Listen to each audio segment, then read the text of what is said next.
I ara sí, té la paraula el degà del col·legi, l'economista. Bon dia a tots i a totes.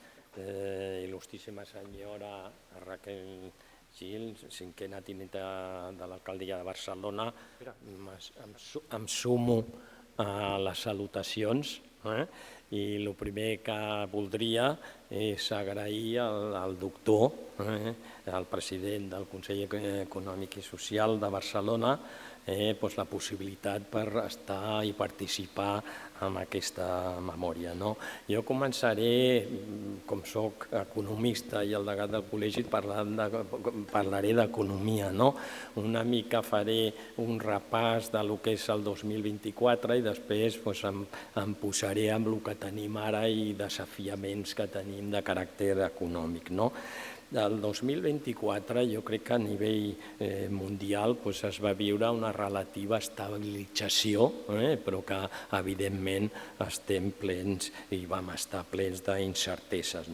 Però el creixement mundial va arribar al 3,3%, és menys del que portaven abans del 2007 i 2008 de la crisi, és més, anàvem a 4 i pico, ara estem al 3, però és un creixement que no està malament del tot. I això ve principalment el 2024 per la fortalesa del mercat laboral i també per la moderació de la inflació, que va ser un aspecte important l'any passat i que va estabilitzar el que seria la política monetària fent rebaixes dels tipus d'interès. Podríem dir que el cantó més negatiu és que el creixement mundial ha sigut desigual entre països, entre sectors, i això és temes que tenim que avançar. És evident que els Estats Units van tindre un creixement bastant fort, no va arribar al 3%, i això impacta perquè és un país amb un percentatge sobre el PIB mundial importantíssim, i el que fa respecte al reste del món estan tirant els països en desenvolupament i els països asiàtics. La Xina, com sabeu, està a nivells de creixement menys que el que havia tingut per als problemes que té evidents de consum intern i el problema immobiliari, però en canvi l'Índia, per exemple, una economia forta que va liderar el creixement amb el 6,5%. La part negativa, Europa amb una debilitat important, principalment d'Alemanya, i també una mica de feblesa d'economies importants com són França i Itàlia, i això hem de millorar. El cantó bo, Espanya i Catalunya, que amb un gran dinamisme, que es deu principalment al consum privat i al públic, el consum públic també, i el vigor de les exportacions, i també influeix el turisme, que ha sigut una part important l'any passat. Anem a Barcelona. L'economia de Barcelona va seguir mostrant un dinamisme importantíssim, amb un creixement del 3,8% per sobre Espanya i Catalunya. Això és molt bo, i això ha significat més ocupació, un creixement de l'ocupació important del 8 i escaig%. Jo crec que a Barcelona tenim un esperit emprenedor, hem creat moltes empreses l'any passat i som, jo crec, un dels principals pols tecnològics de referència a Europa. També el turisme ha sigut important, ho diu la memòria, amb 12,6 milions de visitants, però sense perdre aquesta coordinació entre els visitants que venen i també la qualitat de vida de la ciutadania que tenim aquí a Barcelona. També vull dir que la ciutat ha avançat amb el seu compromís de sostenibilitat. hem avançat en reducció d'emissions de CO2 i altres temes que també els hem de tindre en compte.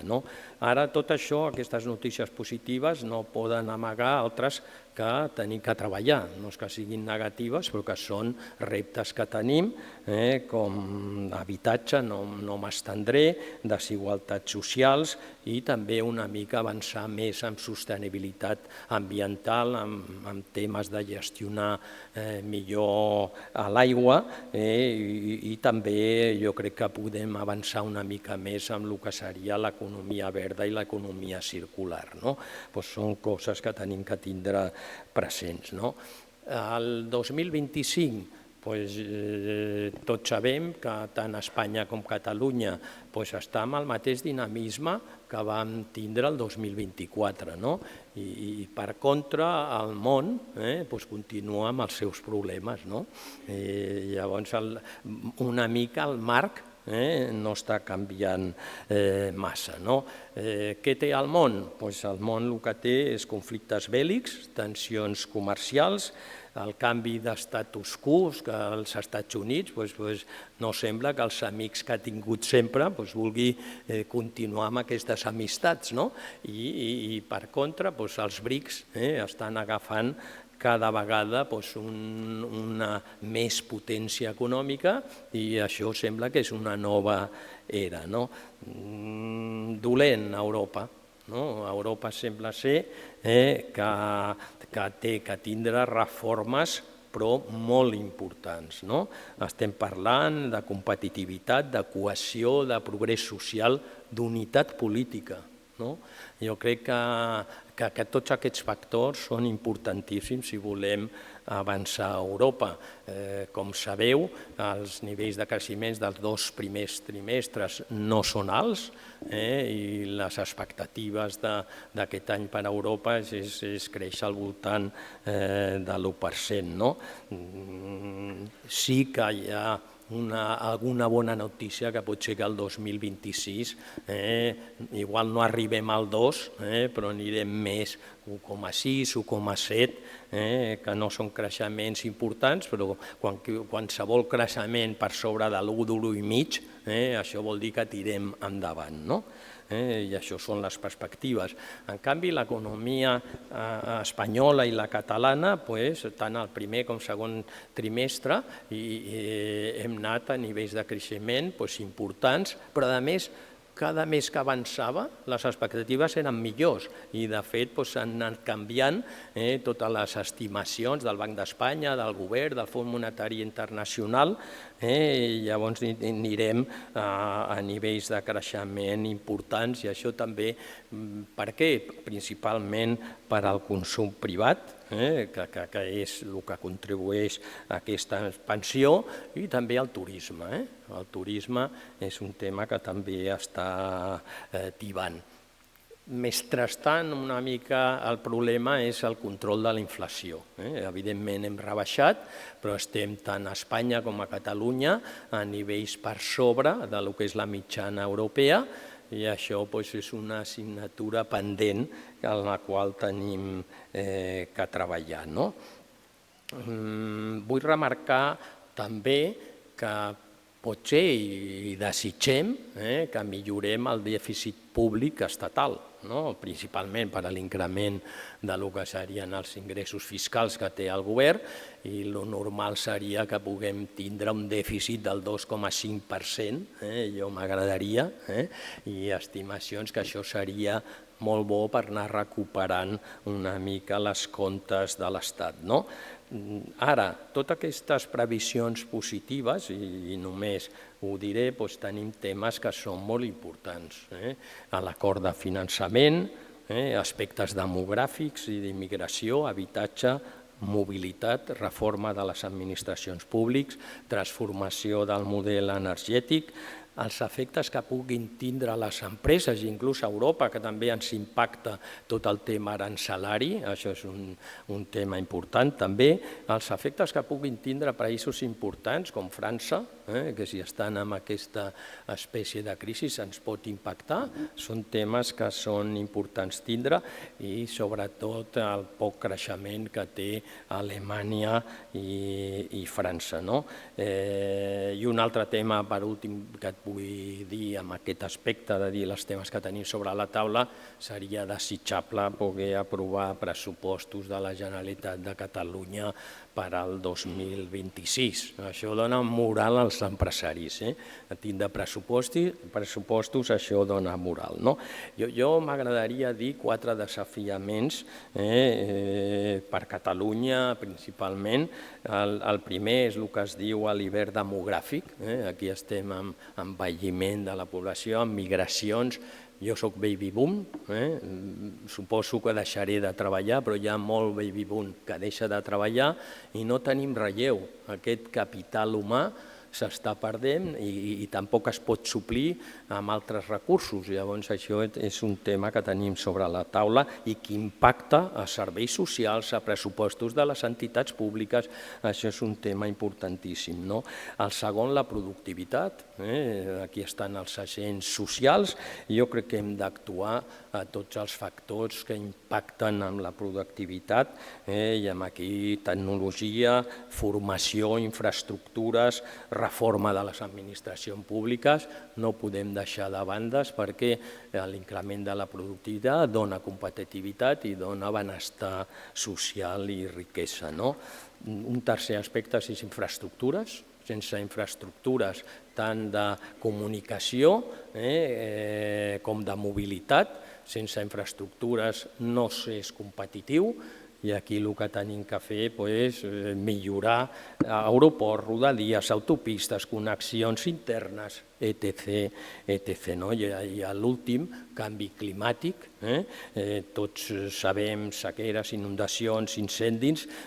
Cal reflexionar profundament i plantejar una política àmplia, clara, valenta, al respecte del canvi climàtic. I ara parlo de Barcelona.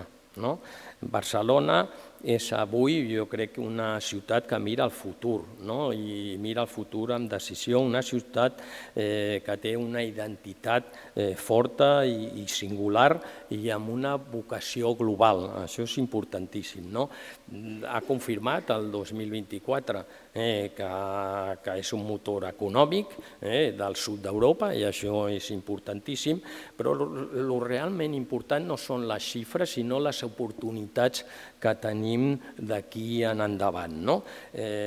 Jo diria que la primera és consolidar Barcelona com una capital de coneixement i d'innovació. Tenim el 22 @ les universitats, centres de recerca, un gran etc. Que això favoreix per atreure aquí inversions i per atreure capital intel·lectual. La segona és turisme de qualitat i tots els congressos internacionals que es poden fer aquí a Barcelona i això jo crec que és un motor important. També podem ser un hub logístic i de mobilitat internacional. Tenim porta d'entrada a Europa, connexió amb Àfrica, tot el Mediterrani. Això és un tema vital per lo que és Barcelona i la quarta, la transició verda. Jo crec que mobilitat elèctrica, energies renovables i gestió sostenible de recursos són temes que a Barcelona tenim que tindre present i no vull oblidar tampoc la força cultural, creativa i esportiva i arquitectònica que té Barcelona, que és un actiu intangible. Barcelona emociona, Barcelona inspira i connecta amb el món i és una oportunitat que ens fa únics. I ara ja m'agradaria dir sobretot una petita reflexió sobre el que representa la memòria que avui esteu presentant. Jo crec que això no és només un informe, sinó que és una eina de gran valor per a la ciutat. Es tracta d'un document rigorós, exhaustiu i complet, que ofereix una radiografia molt clara tant de l'economia com a l'aspecte social que avui té Barcelona. I és el resultat, ho heu dit, del treball de moltes persones, institucions, i aquí està el producte. Jo crec que aquest informe ofereix unes bases sòlides per prendre decisions, amb una metodologia molt transparent i amb voluntat de servei públic. La seva riquesa jo crec que rau que no només analitza indicadors econòmics, sinó que incorpora veus i aportacions de diferents actors que fan ciutat, que estan aquí presents en aquesta taula. Aquesta memòria descriu on som, però també ajuda a entendre cap on volem anar i com anar. Jo crec que és l'actiu d'aquesta i sense dubte una guia de referència per tots els que treballem per aquesta ciutat. I acabo parlant de Barcelona. Som davant d'una finestra històrica per projectar Barcelona al món com una ciutat de coneixement, de sostenibilitat i de benestar. El futur no està escrit, el futur es construeix i podem construir des d'aquí, des de Barcelona, sobretot amb la col·laboració de totes les institucions, empreses, universitats, entitats socials, col·legis professionals i també la ciutadania. Barcelona és ciutat d'oportunitats i tots tenim el deure i el privilegi de convertir això en una realitat. Moltes gràcies.